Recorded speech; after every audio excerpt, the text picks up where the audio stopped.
Alright,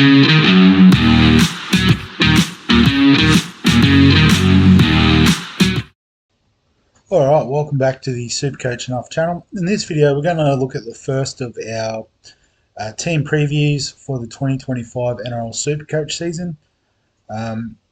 So I'm probably just going to go through in the order that they appear in the filters on SuperCoach, just to help me remember where I'm up to and that sort of thing. So it pretty much goes alphabetical order, so we'll kick it off with the Brisbane Broncos being the first team. So and I will go sort of from 1 to 17, I suppose, as best we can. Excuse me. So at fullback, Reece Walsh pretty well locked in. You know, in that conversation of elite fullbacks with his, running game and his ability to score and put on tries. Also backup goal kicker, which is handy if and when Adam Reynolds goes down injured.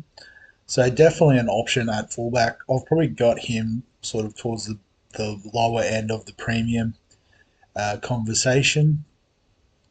Probably sitting about 6th without sort of going into too much detail of the order. But I can understand people bringing him in as a pod in particular. So he's only at 9% at the moment, so definitely in the point of difference conversation. I guess in terms of backups, they do have Hayes Perham, who's previously from the Dogs and I think the Eels before that, or maybe the Warriors. It's a couple of teams anyway. Sort of fringe option, and he'll probably potentially get a run in the centres or wing as well with injuries. Also young True, don't know anything about him, but he might be in case of emergency only. The centre wing, so I think, you can pretty much lock in the job security of these four: Cobbo, Staggs, Arthurs, Mariner. Just in terms of where they play, I think Staggs is locked in at centre, obviously. But after that, who plays on the wing and who has the other centre spot, I think there might be a bit of a shuffle. I think there's talk about Cobbo going back out to a wing. So probably Mariner goes into the centres. But, I think those will be the starting centre three-quarter line.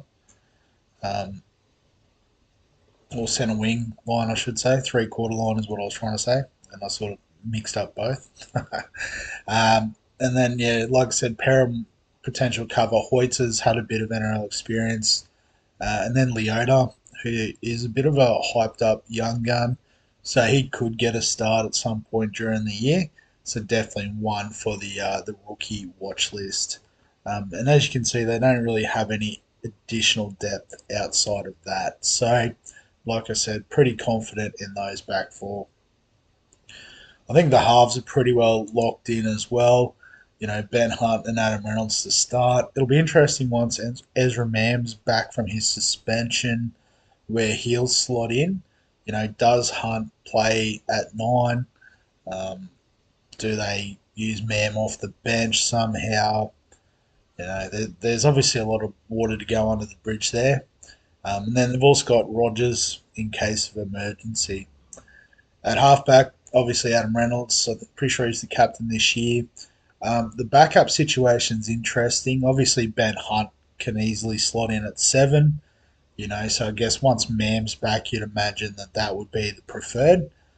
But if there is an early season injury, it could be interesting whether it's Jock Madden, who does have NRL experience, or the young gun Cody Black, who is projected to be the long-term solution for the Broncos at 7.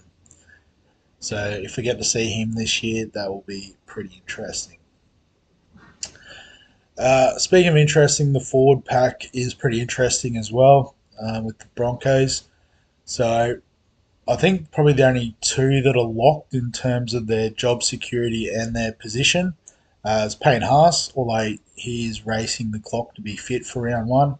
By all reports, he should be okay, but you never know with these sorts of surgeries and things.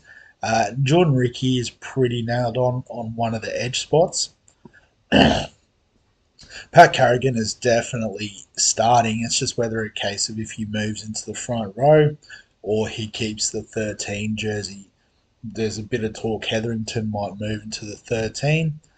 There was a bit of talk about Hetherington could take the other edge spot off Pierre Cura. But then the latest report, which actually came out this morning at the time of recording, is Gajeski is the front runner to partner Ricky on the edge. So in terms of Supercoach, I think if Hetherington gets the 13, he is a start in your team. Even if Gajeski gets the edge spot, I would be wary. He's never been a gun in the past.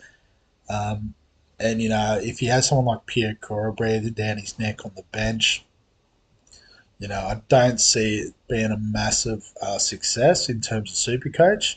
Could work well for the Broncos in terms of their play and their season, but it could be if you're absolutely desperate for a cheap playing option just to start the season until a better one comes along.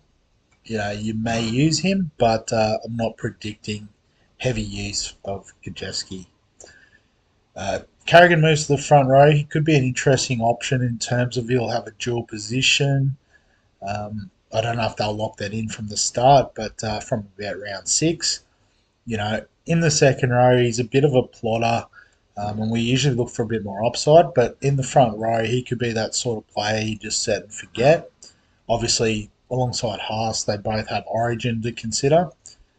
But could the dual position could just help out Carrigan in terms of his utility and therefore his interest in our Supercoach teams. In terms of the front row forward bench, we know if Haas and Carrigan can play big minutes and they sort of put Hetherington in there too, we're probably not going to look too closely at the likes of Jensen, Baker, Willison. Maybe the one that would be worth a look is if Takura can establish himself in that starting 17 at his cheap price. And he was pretty hyped up last year when he was bottom dollar and we heard he was going to get that debut. So it could be worth a look. But probably the most intriguing conversation is around hooker. So I did include Billy Walters down here in my flex. Although it seems like the front runners at the moment are Moser and Pakes. And differing reports have suggested, they're the ones in line to start. Walters obviously has a bit of utility as a half, but I'm pretty sure these guys do too, having started their lives as halves before transitioning to hooker. They've also got Tyson Smoothie as well as an option, so it is a bit of a four-way go.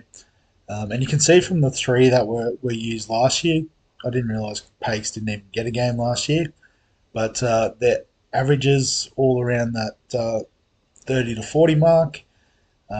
Although I do think Moser has a bit more upside if he does get the start. And I've already said if he gets the start, he's locked into my team and I've got him above Matt Mazelis. If Pakes is starting, I think at his price you have to play him.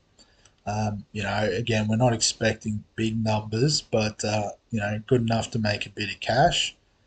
But obviously, if Walters or Smoothie are around there, we probably won't worry too much about it. So, yeah, so I guess in terms of, the players to look at, obviously, Haas, if you're keen on just locking him away, I think there's slightly better value options in the front row, which we'll obviously get to throughout this series. If you do like Reece Walsh, I can understand playing him. Potentially Cobbo is a bit of a point of difference, value keeper option. But aside from that, and Moser, I guess, if he starts, but aside from that, it's a bit of a wait and see. Obviously, with the new coach Madge, so I forgot to say Kobe Hetherington as well, if he gets the start. So, there's a lot of ifs. They've got the guns, Haas and Walsh if you're keen. Cobbo, if he's on the wing, these guys, if they get the role. So we'll have to sort of wait and see on what Madge's plans are. But we do know that Madge does usually put together a pretty good football team. Obviously, had a bit of trouble at the Tigers, but he did all right with what he had. And yeah, so I think there's a lot to wait and see on the Broncos, but yeah, can definitely see a few of them finding their way into my team throughout this season. But we'll wrap that up there. So, as always, if you've got any questions, comments, thoughts about the Broncos and how they'll go this year, feel free to add them in the comment section below this video. Give us a like if you're enjoying the NRL SuperCoach content, and in particular, I guess this team by team analysis. Subscribe for all the fantasy sports content on the channel, and other than that, we'll catch you in the next one.